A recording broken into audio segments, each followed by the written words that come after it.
All right, let's try and keep this one as quick as I can tonight. Hey guys, it's Krusty Old Crow. This is the Crow's Custom Conversions Corner, and yeah, I did another set piece. I alluded to it when I showed you guys the end result of the snow OP for the covert observation post for Snow Job. Somewhere to put all that winter classified stuff and just stuff I didn't really have a place for in a more organized setting. You know, the odd diorama shelf along with some Joes standing in nice order. It's nice. It's fun to have the little displays, but there was one I always wanted. I always wanted a jungle themed one, and you guys had seen it when I had set up my tiger forest or shown you my ninjas before. I had a lot of foliage, fake plants, whatnot, trying to get that vibe. And I realized what was missing was that central point, right? And then I got thinking about some of the figures I've got and how much they could benefit from a certain thing that we pick up in Warhammer 40k, which is the concept of the chaos, right? Chaos, the all-encompassing evil, of malorder, this ever-present threat set to consume all, right? You want to find out more about chaos, then you look into things like Warhammer and Warhammer 40k and what it actually represents, which would be the greatest threat to all universes, really. So in my headcanon, that's always out there, and I wanted a way to resemble that, not just for my, if I wanted to use it for Warhammer 40k Cadians from Joy Toy, or perhaps maybe Marvel Legends, some of the new Strange Tales selection really kind of begged for something like this. Or even, you know, Operation Monster Force, the Forgotten King, and some of the elements here. I wanted to kind of tie those kind of elements into the same elements of chaos, right? I'm not going to put up a whole lot of imagery on there because, again, I'm trying to keep this short, but I put it in the credits, in the opening credits. So if you didn't watch those were hints of what chaos kind of looks like when madness takes over. And, you know, there is no order. It's the warp, it's affecting everything. So I also was a big fan of Indiana Jones, so here, I'll go show you guys the end product of this Chaos altar and just kind of the terrain features. Again, another modular set that I put together and thrown together. It put some pieces to fill this void of a shelf down here. So I am going to fill up this space. You know, we've got, Nunchuck would work in an atmosphere like that. Guile would work in an atmosphere like that, but I've got this big blank space here that I'm going to fill up with this right now, piece by piece, and block off or connect to my Tiger Force stuff over there. All right, so you guys are going to join me. They're all finished up, and I'm just going to throw on the pieces one at a time. Here we go. So the first piece I'm going to set in is the actual altar, which consisted of a back piece, a main floor piece, some lights under there, which can be activated with a little switch back here. They're not the most impressive lights, but they'll glow just a little bit to denote what I'm after there, and they also glow through the gates. But it's not a very high shine, and quite honestly, I should probably put stronger lights in there, which I might do one day if I want it to glow more. The pillars are supposed to have, like, you know, just trapped skull carvings, tormented souls maybe trapped in those pillars. I don't know. I just went with that kind of thing. Some easy vine work, but oh, look, we got a little bird's nest in there. I tried to have some mossy effect. Try to be as realistic as I could with only one particular facing. This was a clearance product I got at Michael's. It was a dual, like, liquid and then powder dab system that I used just for the screen stuff. The other stuff is flocking. But the Chaos icon, I didn't want it to be overly seen in the thing. Just if you looked hard enough, you could see there was something burned or charred into the floor. And you'll notice the moss is even staying away from that icon.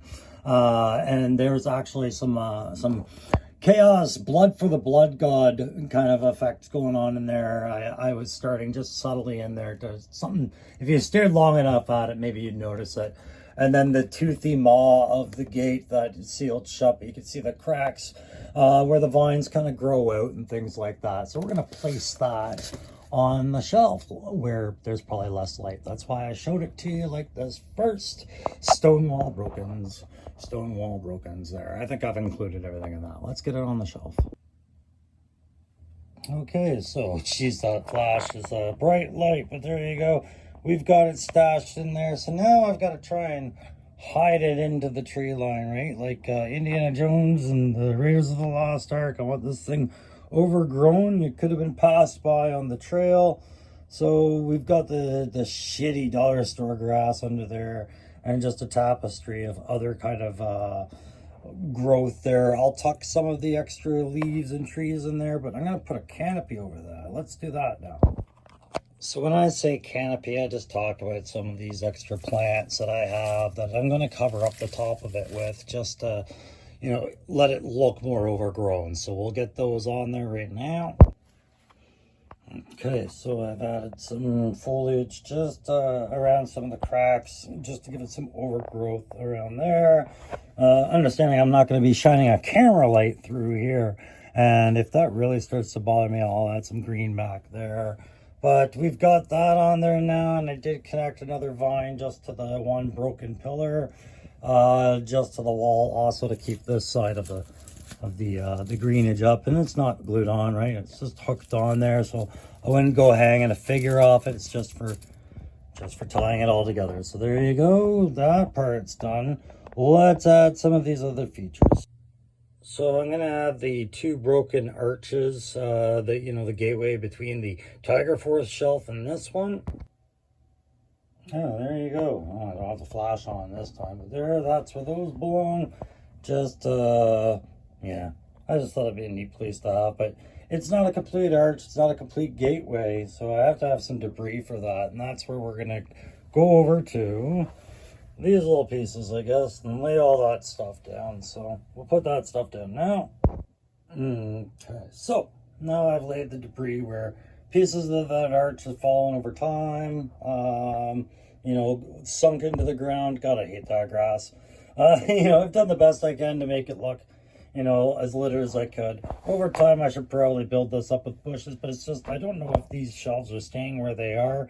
So that's why I build modular terrain, so I can take it all apart and relay it out in other places and ways if it affects or needs to change. So there's the other little pieces of debris. And good thing I built those because they covered that little gap of that shitty grass. And then a little piece of a broken pillar, say the one piece that had fallen off this one over time, right? So the other pillars are taller. I did pre-measure this to make sure it was going to clear that shelf, and you could see just how close to measuring I got to the roof of that shelf. But there we go. We got all the little pieces and nooks and crannies on there, and that's going to be the shelf as we see it. So I guess, wait, I did forget one last piece. So last Halloween, going down the dollar store aisle, I came across some nifty little horrific props that, now serve their purposes. I have some pretty good characters that need a nice place to sit. Not all of these characters that I wish could sit can, because of the way their cloaks or deco is, right? But guys like Hellstrom here, no problem. Serpentor, no problem. They need a throne upon which to sit. This was almost Destro's throne, but it didn't really work for him. But we have a mossy, overgrown, bony, rot hand, whatever, popping up out of the, oh, there's a little piece of fluff on there. That's not actually there, fluff's gone. Anyways, it's coming up out of the ground, and this is meant to sit in the middle of the altar if I want to pose all my evil collection, right? So that's weird. I just reviewed Xavier, and I showed him the background in a cameo. Notice there's no pin on him, but there's one in Hellstrom. That's so weird. Why? Anyways, this is gonna go sit on the avatar or the altar. Let's go see it. Okay, yeah, that flash is bright, but there it is. It fits on the altar. Kind of sits in the middle of the chaos icon. God, I hate this light. It's too much. Just too much light. Anyways, whatever. It is what it is. That's the removable throne. I didn't want it to block all of the icons, so I sized it so that it would sit in the center of it. That was the idea. You could be summoning a giant skeletal hand, or demons or whatever, or a nemesis enforcer or whatever you order, dragon for mythic legions, for God's sakes, if you wanted to, or some good old chaos badness, and I left enough room to display some figures here. This isn't going to be a very cluttered, tons of figures kind of display, just my key evil ones that I wanted the most. But yeah, I got I gotta do one thing first. Brother Voodoo, you made the wrong turn, man. Get out of here. Yeah, and of course this particular shot, you know, Wraith Mace and Same Time Toys. I know you guys are big 40K guys. Just wanted to let you know the Chaos is on my shelf, boys, one way or the other, but this won't be a Joy Toy stand, even though it works for that. I'm just seeing how well it worked for it, and I'm pretty happy with it for Joy Toy. Let's see who else it works for. Yeah, I suppose we could do some Predator stuff with it, and that would work. Yeah, the NECA stuff's a bit bigger than I want. I mean, Marvel Legends Dracula, any Marvel Legends, and a lot of the Jungle Joe make a lot of sense. A lot of the other Joes should just take a walk. You took another wrong turn there, Chuckles. This isn't a set for you. But that's it, guys. That's the Chaos Runes shelf. I'm gonna load that up probably with my Marvel Legends Strange Tales stuff and a whole lot of other evil characters that I think are Chaos inspired. You know, sorry about the bad lighting for a lot of this with the camera flash. I had my lamp crap out on me at the last second just before shooting, so I had to improvise. But I hope you guys like that.